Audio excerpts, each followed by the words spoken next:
Dostlar, salamlayıram sizi. Keçən əsrin və ümumilikdə bütün şahmat tarixinin ən gərgin oyunundan birini mən sizə göstərəcəm. Hal-hazırda nümayiş elətdirəcəm və bir yerdə analiz eləyəcəyik. Bu 1978-ci ildə keçirilən Filippindəki dünya çempionatı oyunu idi və bu oyunda Anatoli Karpov və Viktor Korçnoy qarşılaşırdı.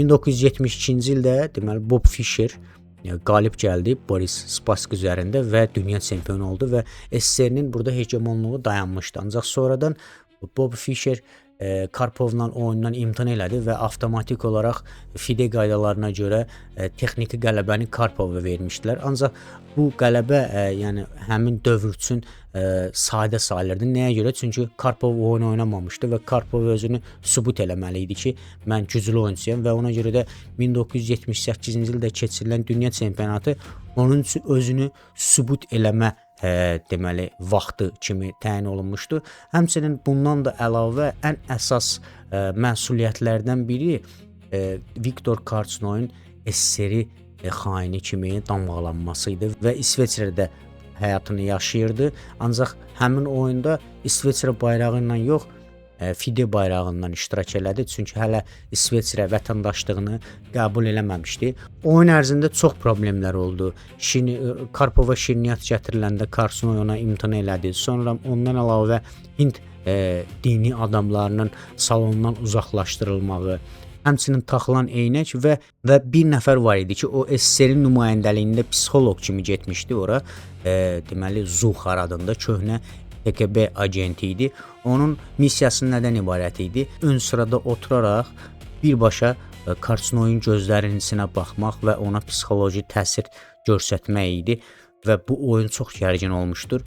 İlk oyunda deməli 6 oyun qələbə qazanan, 6-cı qələbəni qazanan dünya çempionu olacaqdı və ilk 2 oyunda Karpov asanlıqla qələbə qazandı. Ancaq sonradan Korçnoy təşəbbüsü ələ alaraq artıq 5-3, 5-4 və 5-5-ə gəlib çatmışdı. Artıq bu göstərəcəyim indiki oyunda əgər kim qələbə qazansaydı, o dünya çempionu olacaqdı.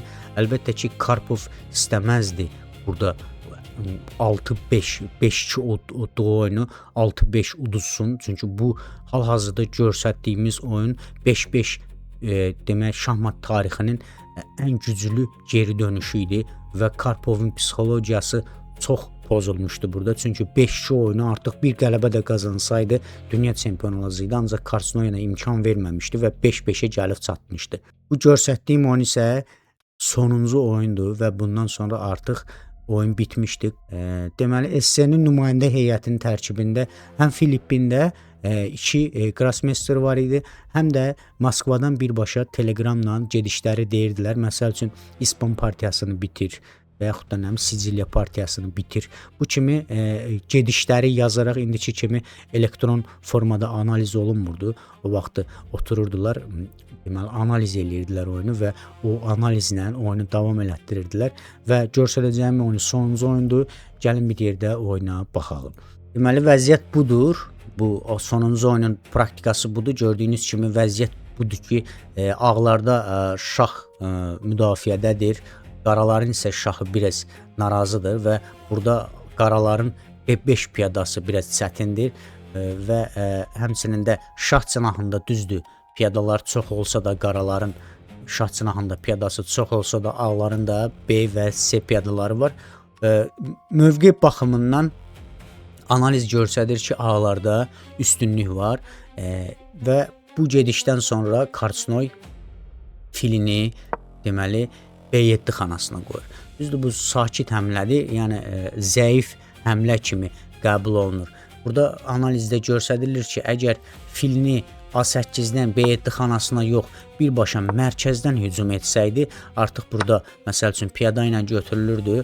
Korçnoy burada bunu atla götürəcəkdi və növbəti gedişdə piyadanı qabağa versəydi, atı gəlirdi məsəl üçün D5 xanasına və burada qaralara üstünlük yaranardı. Ancaq deməli Korçnoy bu fürsətdən istifadə eləmədi və filini B7 xanasına qoydu və filini B7 xanasına qoymaqla gördüyünüz kimi B5 piyadası da artıq zəif qaldı və B5 piyadası hər an düşə bilər.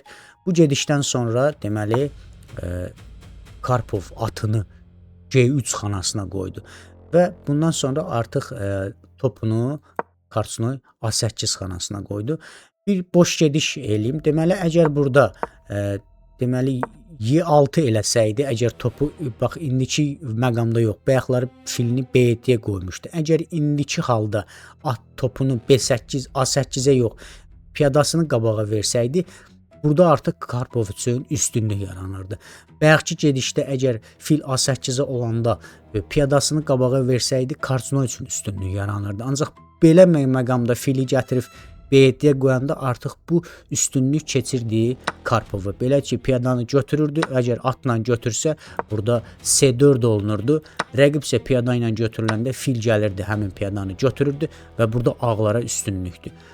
Deməli, bir gediş geriyə qabağa oldu burada və Karpov da elə bir oyunçu idi ki, həmin mövqedə, həmin gedişi elədinsə də udursan. Həmin gedişi eləmədinsə də Karpovun oyun stili belə idi ki, o piton ilanı kimi bir şey idi. Sıxır və asta-asta insanı öldürürdü. Karpovun oyun stili buydu.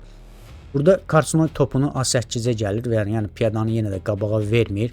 Bundan sonra artıq C3 gedişi olunur. C3 gedişi gözəl həmlədir. Çünki növbəti gedişdə artıq B4 də oluna bilər. Burada A4 gəlir topunu. A4 gəlir ki, burada deməli piyadaları qabağa versin və ən azından B-C piyadalarını önə gəlsin. Burada filini gəlir Karpov D3 xanasına artıq nəzarəti ələ keçirtmək istəyir. Vəzir isə A8 xanasına gəlir Korçnoyda. Burada artıq Karpov mərkəzdən Y5 eləyərək hücum eləməyə başlayır və D ilə D piyadası ilə piyada götürülür. Burada vəzirlə götürülsə də artıq at boşdadır və atı qorumalıdır. Ona görə də atla həmin piyadanı götürür və atı burada qoruyur. Problemli bir şey yoxdur. Ancaq fillə də gördüyünüz kimi B piyadası boşda qalır və B piyadasını artıq ağlar götürür. Burada artıq top geri qayıtmalıdır. Çünki topa hücum olunmuşdu. H4 gedişindən sonra artıq məqsəd burada deməli piyadanı atı bura qoymaqdır və bundan sonra artıq qaralar istəyir ki, iki atla fillə şah cinahına hücum eləsin. Çünki şahı bu dəqiqə çox təhlükəlidir, yerdədir qaraların və bu gedişi görərək qaralar deməli filini C8-ə gəlir. Çünki C8-ə gəlməklə artıq bu xanaya nəzarət olunur. Əgər burada məsəl üçün deyək ki, C8-ə gəlməzdi, topu məsəl üçün bayaq buradaydı, məsəl üçün A2-yə gələrdi. A2 gəlsəydi burada deməli şah verilirdi atla F5 xanasından. Əlbəttə ki, piyada ilə götürüləndə top atla yenə şah verilirdi. At deməli şah as H8 xanasına gedəndə artıq atı topla götürürdü və qurban verirdi burada. Fillə götürən zaman artıq Y7 piyadasını vurmaqla gördüyünüz kimi həm at istəkli olurdu, həm də fil istəkli olurdu və buna görə də Korçnoy burada filini C8-ə gəlir ki, birbaşa bu xanaya nəzarət eləsin. Bu gedişdən sonra artıq Karpov filini geri çəkir və məqsədi və burada odur ki, fili F3 xanasına qoysun. Ancaq burada deməli həmin gedişi də görərək Korçnoy filini gətirib Y6 xanasına qoyur və bundan sonra artıq C4 gedişi olunur. C4 gedişindən sonra artıq at B4 xanasına gəlir. Bundan sonra C5 gedişi eləyərək deməli Karpov C-dəki piyadasını götürür. Bundan sonra vəzir E8 gedişi olunur və fil F1 gedişi olunur. Deyirsiniz ki, burada deməli bayaqları belə bir epizod var idi. Deməli fili gəldi Y2-yə və məqsədi yenə deyirəm ki, F3 eləsəydi, F3 eləsəydi artıq at düşürdü və deməli Karpov burada məcbur eləyir ki, fili gətirsin Y6-ya. Y6-dan sonra artıq piyadanı qabağa verir. Və bundan sonra B4 atı məcbur eləyirdi. Atı məcbur eləyir ki, hərəkət eləsin və C piyadasını versin. Bundan sonra artıq piyadanı götürür və burada vəzir B8-ə gələndən sonra fili geri çəkir. Bu elə bir çox şahmatçılarda olur ki, məcbur etmə gedişi olur. Məsəl üçün birbaşa gələ bilərdi, ancaq birbaşa gəlmədi. Rəqibin pozisiyasını pozdu, sonradan F1 elədi. Bu bir neçə güclü oyunçularda olur. Şahmatda da belə bir şey var ki, rəqibi məcbur eləyirsən ki, hansısa bir gediş eləsin. Deməli, dünya çempionu Magnus Carlsen topunu Y5-dən deməli topu Y5'dəymiş, topu Y5'dən Y1'ə Y2'yə gəlir, sonra Y1'ə qoyur. Soruşurlar ki, yəni sonra oyunun sonunda soruşurlar ki, sən topunu birbaşa Y1'ə qoya bilərdin də. Y1'ə qoyub, Y2'yə qoyub təzədən niyə Y1'ə qoydun? Orada zarafatla deyir ki, əlim sürüşdü. Halbuki əli sürüşmədi. Sonradan etiraf elədi ki, mən orada məcbur elədim ki, o B piyadasını qabağa versin. Deməli, burada belə bir xətt boş imiş və burada B piyadasına hücum şansı yaranmış. Deməli, qaralar da piyadanı məcbur eləyib qabağa qoyub ki, top bura birdən gələr, bura B piyadasını götürür. Ona görə də piyadasını qabağa elətdirib rəqibin ki, bu diagonal açılsın. Fili də buradaymış.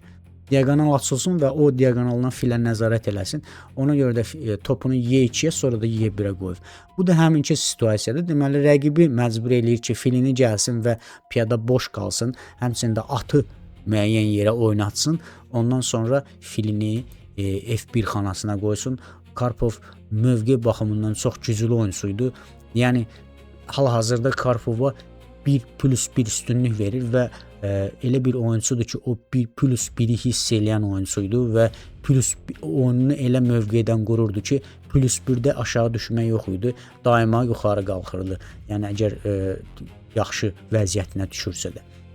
Bundan sonra top C8 gəlinir, əlbəttə vəzirə hücum olunur və vəzir yenə J5 xanasına gəlir. Vəzirin J5 xanasında olmağı artıq hücumda olmağı kimidir. Çünki fil olmasa burada artıq atla buradan şah verərək qaraların vəziyyətini pisləşdirə bilər. Bundan sonra şah artıq H8-ə qaçır. Bundan sonra top D2 gedişi olunur. Top D2 nə deməkdir? Top D2 həm piyadanı saxlayır burada, həm də artıq boş bir gedişdir. Növbəti gedişdə topları da cütləyə bilər. Topu topun da üstünə qoya bilər. Məsəl üçün belə bir şey eləyə bilər də, D xanasına qoya bilər. Həmçinin burada elə bil fili topla vura da bilər Karpov. Ona görə də atını qaralar artıq geri çəkməlidir. Çünki at artıq orada passivdir. Bundan sonra vəzir H6 gedişindən sonra artıq mən bayaqları qeyd etdiyim kimi artıq fili vurmaq istəyir. Yəqin ki, ağlar və bu gedişdən sonra artıq deməli topunu J8-ə gəlir. Əgər topunu J8-ə gəlməsəydi, məsəl üçün A topunu Y-yə qoysaydı, məsələn B7-yə qoysaydı nə olurdu onu göstərirəm. Deməli, top Y1 ilə artıq fil götürülürdü. Fil götürüləndən sonra F ilə götürülsəydi, burada at F6 gedişi güclü həmlə idi və növbəti gedişdə artıq ağların hücumları başlayırdı. Ona görə də o gedişi gördüyündən Korçnoy topunu deməli J8 xanasına gəlir. Bundan sonra F3 gedişi olunur və at artıq geri qayıtmalıdır. Bundan sonra vəziri gətirib F8 xanasından istəyir ki, qaralar dəyişsin. Ancaq Karpov burada fikirləşir ki, onun vəziri daha aktivdir. Məsəl üçün, burada bir neçə gedişdə artıq görürsünüz ki, qaraların vəziri heç bir şey eləmir. Sadəcə durur. Ağların vəziri isə daha çox mövqeyə, daha çox xanaya nəzarət edir və burada vəzirləri dəyişsə əgər, yəni üstünlük ağlardadır, çünki bir piyadası da artıqdır. Düzdür, hal-hazırda qaraların şah cinahında 4 piyada, ağların da 3 piyadası var. Ancaq bu piyadaların qabağa gəlməyinin və vəzirə çıxmağının şansı yoxdur. Nəyə görə? Çünki şah cinahında yetərincə fiqur var və həmçinin gördüyünüz kimi B və C piyadalarında önü açıqdır. Ona görə burada vəziri dəyişmək olardı və ağlar üçün şans yaranardı qalib gəlmək üçün. Ancaq Karpov burada vəzirləri dəyişmək istəmir. Çünki vəzir artıq F8 xanasına gələndən sonra qaralarda vəzirin burada elə bir şeyi olmur, yəni təsiri olmur. Çünki vəzir F8-ə gələndən sonra heç A xanalarına da nəzarət eləmək itirir və bundan sonra artıq vəzirin oyuna qayıtmaq üçün ən azı 2 və yaxud da 3 gediş lazım olur. Ona görə Karpov burada vəzirləri dəyişmir. Vəzirini gətirib Y3 xanasına qoyur. Y3 xanasından sonra artıq qaralar şahını J7 xanasına gəlir. Bundan sonra at J5 artıq fili istəyir. Fil də düşsə artıq qaraların bu fili demək olar ki, müdafiəni qoruyan fildir və qaralar istəmir, Korçnoy istəmir o fili versin və filini bir xana geri çəkir. Bundan sonra artıq B4 gedişi olunur. B4 gedişində at götürə bilməz. Çünki at götürülsə burada top boşda qalır. Ona görə də at heç cürə bu piyadanı götürə bilmir və vəzirlə topu qorumaq istəyir ki, bəlkə atla götürsün. Bundan sonra piyadanı bir xana qabağa verir. At deməli A5 xanasına yerləşir və bundan sonra piyadanı qabağa verir. Keçən əsrdə belə bir şey var idi. Deməli, 40 gedişdən sonra artıq bir günlük fasilə verilirdi və gələn gündə, yəni sabahsı günü yenə davam eləyirdilər və bu epizodda oyunçu eləyə biləcəyi gedişi, etmək istədiyi gedişi kağıza yazırdı və möhürləyirdi. Burada Karçnoy sonrakı gedişində deməli topunu B7-yə gəlir və sabahsı günü artıq məktub yazaraq, yəni bu gedişini məktuba yazır, möhürləyir, verir hakimə. Hakim isə bunu özündə saxlayır və sabahları oyun davam edəndə artıq qaraların gedişi olduğundan artıq top kağızda hansı gediş yazılıbsa da o gedişlə artıq davam olunurdu və bu gedişdən sonra artıq bu gedişi də möhürləmişdi və sabahsı günü Karçnoy məktub yazaraq oyundan imtina eləyir və növbəti dəfə Karpov yenə dünya çempionu olur. Sonradan 1981-ci ildə İtaliyada da keçirilmişdi dünya çempionatı və orada da Karpov dünya çempionu olmuşdu və yenə də qalib gəlmişdi. Və bu epizoddan sonra yəqin ki Karçnoy deməli analiz eləyib oyunu. Düzdür, Karpovdan fərqli olaraq Karçnoyun heç bir köməkçisi yox idi. Çünki şəxsən hansısa bir ölkəyə aid deyildi. Düzdür, İsveçrədə yaşasa da İsveçrə bayrağından və yaxud da onların deleqasiyasından iştirak eləmirdi və onun heç bir köməyi yox idi. Və yəqin ki oyunu analiz eləyib və görüb ki, artıq burada uduzulmuş vəziyyətdir. Çünki burada artıq piyadaların qabağa getməyi və bu iki piyadadan biri qaralar üçün təhlükə yaratmağı gətirib çıxarda bilərdi və bundan sonra artıq qaralar oyunu tərk eləyir və dünya çempionu yenidən Anatoliy Karpov olur. İzlədiyiniz üçün sağ olun. Güman edirəm ki, xoşunuza gəldi. Gələn bölümlərdə görüşərik dostlar. Özünüzə fikir verin.